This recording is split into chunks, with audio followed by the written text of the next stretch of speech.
Welcome to Tales of Honor, a podcast with a mission to tell the true stories of every recipient of our nation's highest military award, the Medal of Honor. Hello, everyone. Welcome to today's episode of Tales of Honor podcast. This is episode number 451, and it's the first episode for the month of October. As I mentioned, we're going to continue on with World War II Medal of Honor recipients, and I do have several birthdays to go over today. First up is Mr. Patrick Brady.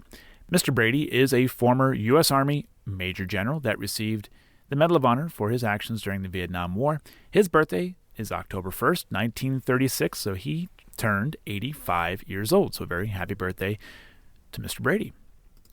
Next up is also October 1st, but this time 1943, and it belongs to Alan Kellogg, who is a former U.S. Marine Corps Sergeant Major that earned the Medal of Honor for his actions also during the Vietnam War.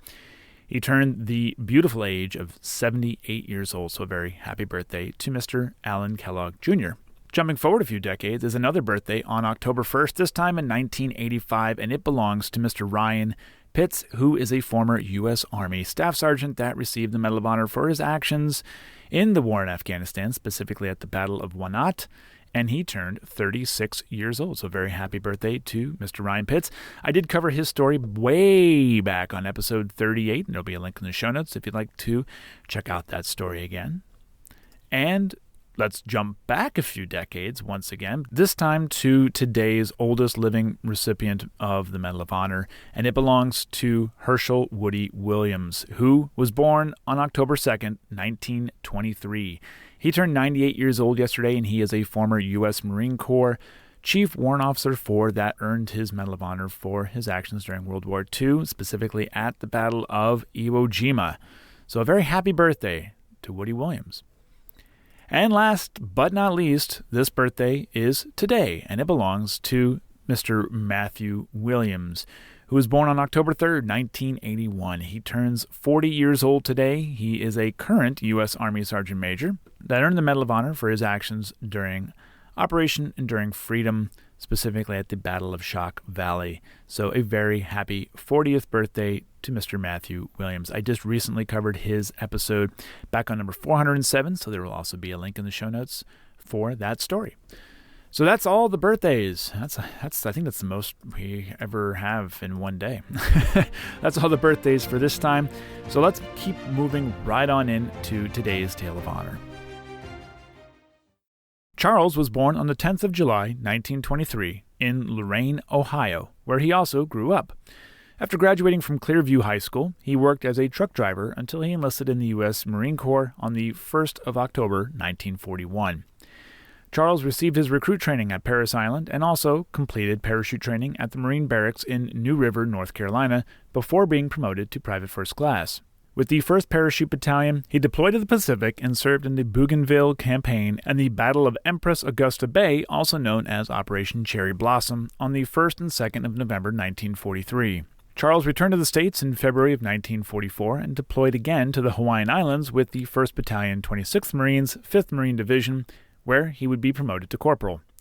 His final service would take place on Iwo Jima, where he landed on D-Day, February 19, 1945, and it was his actions there that would later earn him the Medal of Honor. The citation reads, "For conspicuous gallantry and intrepidity at the risk of his life above and beyond the call of duty, as a member of a machine gun crew serving with the 1st Battalion, 26th Marines, 5th Marine Division, in action against enemy Japanese forces during the seizure of Iwo Jima in the Volcano Islands on 3 March 1945. Stationed in the front lines, Corporal Berry manned his weapon with alert readiness as he maintained a constant vigil with other members of his gun crew during the hazardous night hours. When infiltrating Japanese soldiers launched a surprise attack shortly after midnight in an attempt to overrun his position, he engaged in a pitched hand grenade duel, returning the dangerous weapons with prompt and deadly accuracy until an enemy grenade landed in the foxhole. Determined to save his comrades, he unhesitatingly chose to sacrifice himself and immediately dived on the deadly missile, absorbing the shattering violence of the exploding charge in his own body and protecting the others from serious injury. Stout-hearted and indomitable, Corporal Berry fearlessly yielded his own life, that his fellow Marines might carry on the relentless battle against a ruthless enemy, and his superb valor, unfaltering devotion to duty in the face of certain death reflect the highest credit upon himself and upon the U.S. Naval Service. He gallantly gave his life for his country. Charles Joseph Berry was 21 years old when he died on the 3rd of March, 1945, and he was initially buried in the 5th Marine Division Cemetery on Iwo Jima. He was later reinterred into the Elmwood Cemetery in his hometown of Lorain, Ohio, where he now rests with his parents, Section 12, Lot 5248, Grave 1. And that was a Tale of Honor. Thank you for listening to Tales of Honor, and if you enjoyed the show, please be sure to subscribe and tell your friends and family. Tales of Honor is written and produced by Christoph Ambrosch, and theme music is Loyalty and Duty by Floruz Music.